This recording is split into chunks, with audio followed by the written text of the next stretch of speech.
Thank you, Joe. What a wonderful speech.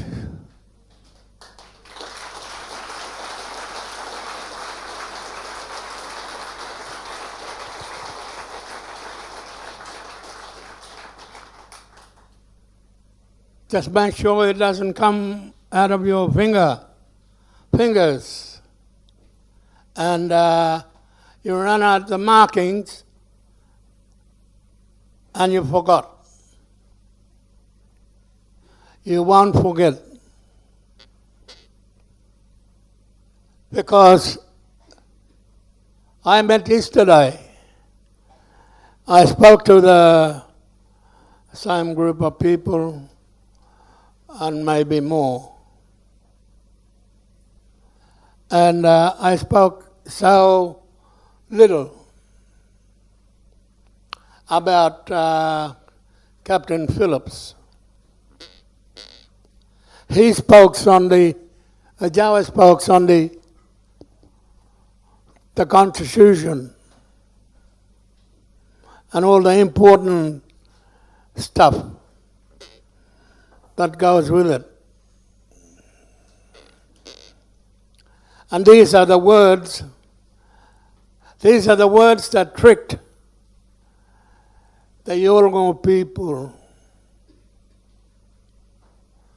The Yolngu people with a hard word, which did not mean anything to us. And to a lot of white people, did not mean anything. The Constitution. Well, how many would know the word Constitution, interpretation? I don't want to put your hands up.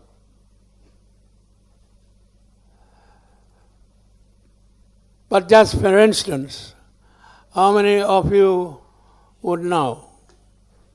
The Constitution, the word that is so tricky, that tricks all sorts of people. Even the smart ones go off wondering what it means. The Constitution. And I wouldn't know either.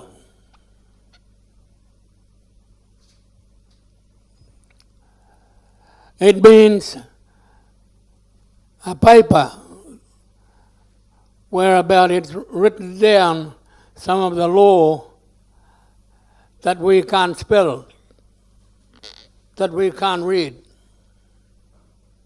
Only the lawyers can. I hope.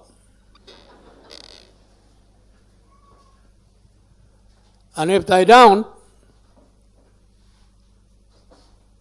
well, if they don't, they mightn't. Because we still don't know. Because they, the lawyers, don't even know how those words can be interpreted in real sense, in a real way, to ordinary people like you and I.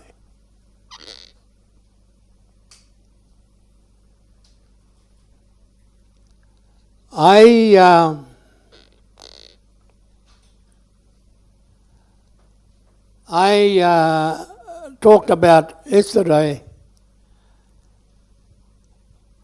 about Captain Phillips took over all the things on the land, the trees, the animals, and everything that was alive as he went and saw.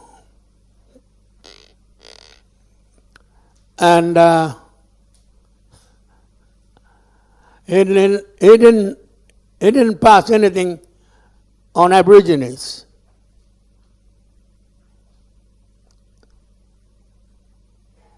Can you see anything in the law of his findings, where the Aborigines stands, and what he thought about the Aborigines? Well, he didn't. He merely rejected him that it didn't matter. There were some people, a dark people, the Aboriginal Calabars weren't accounted for.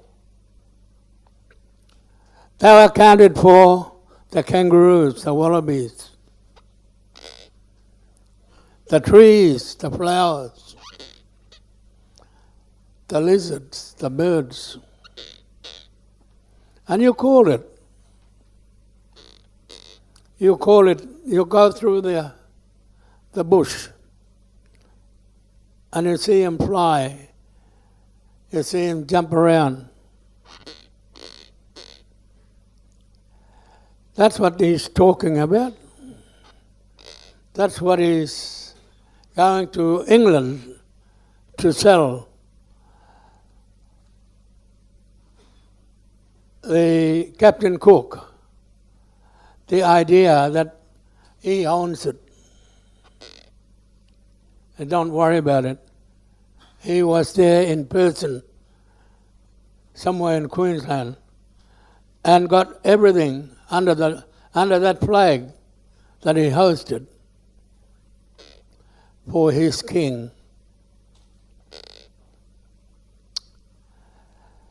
But now asking,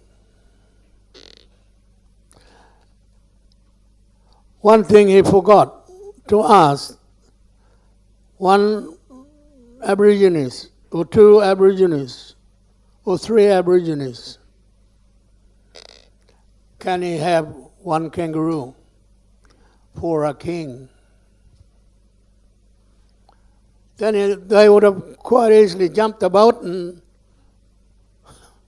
went to England with them. And there it was, would have been jumping around in the yard of the king, because it would have been a king's pet. But it was kangaroos all over the country, from the south to the north, to the east to the west of this country that he was climbing. And he said that all these things were now being sacred and being named to the king, and that was it. That was all.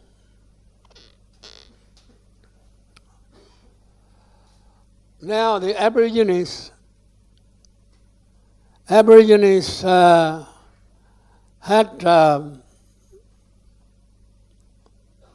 some laws and treaties and customs and other way of bylaws with those animals towards themselves. And they were inside laws and they were outside laws. But they were laws, same as what's his name? That man who was hosting the flag for the king. And he was claiming it for the king. But he forgot the fact that they were mindful. They were mindful that the animals that he was calling would have been the animals of the people and for the people for thousands and thousands of years. For thousands of years, how long is that?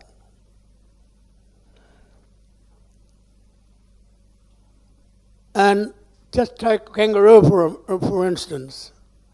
Kangaroo is one animal that we as Kumach people, we sings it. And this country, from that point to that point there,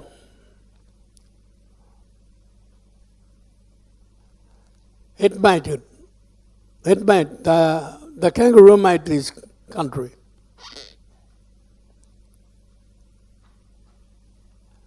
And that's true. And there were a lot of kangaroos. There were goannas. And there were other animals that goes with the kangaroos. And they all made this land that is Kurukura. And that was the most inside of this country.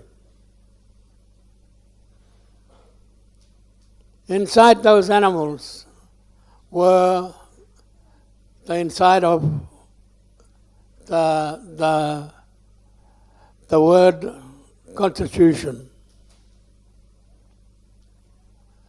The land that was belonged, the ownership belonged to the Aboriginal people. And that was it.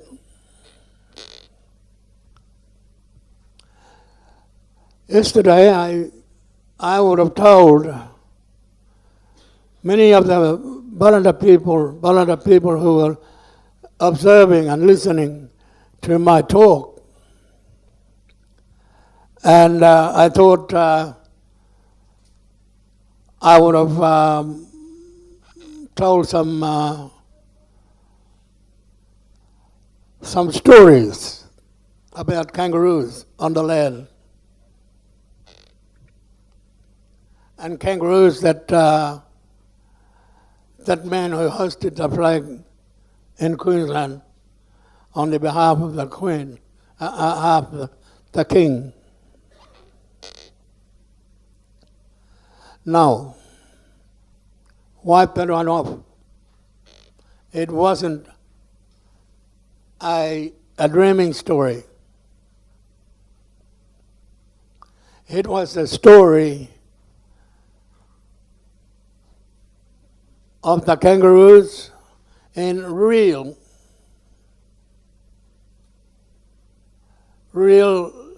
story to mark the king that the kangaroo were now promised to the king. Now that it was promised to the king, the Aborigines, we weren't supposed to sing about it and mark them sacred and secret things, secret markings of the kangaroo. And now more stories of yesterday that were good story for telling children. And telling children would have been a good story. No, that was a good story for old people. old people to wake up and sit up themselves that this really happened to us, who took away our rights of holding kangaroos and goannas and other animals away from us. Now, the other one was the mining area, the mining region. The mining were taken, the bauxite, the gold,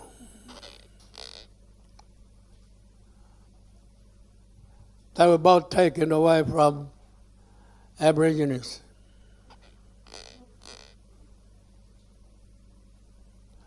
And therefore we want to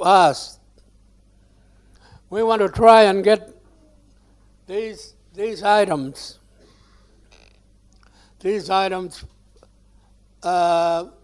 by the Aborigines, by the Dilak that you met earlier.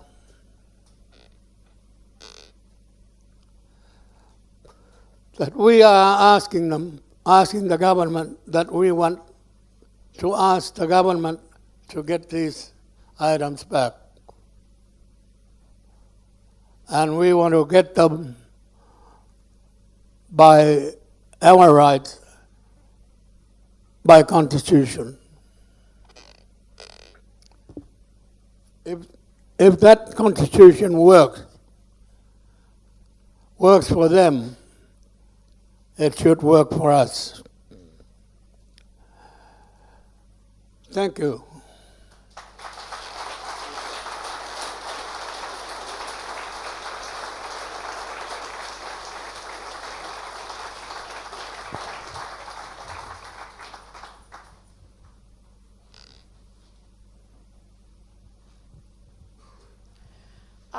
Please, another round of applause for Galarrwuy Yunupingu.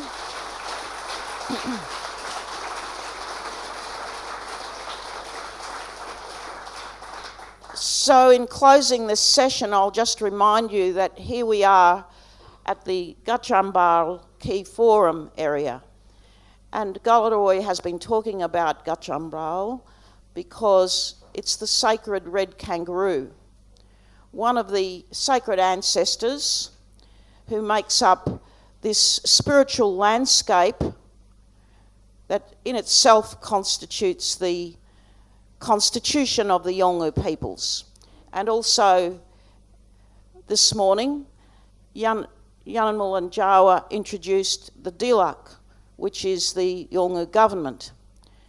And so I think you might have a sense, having listened to the Dilak, Yunupingu, Jawa, and finally Galarrwuy, of the sense of disbelief that the claims made about British sovereignty should be taken seriously by the Yolngu.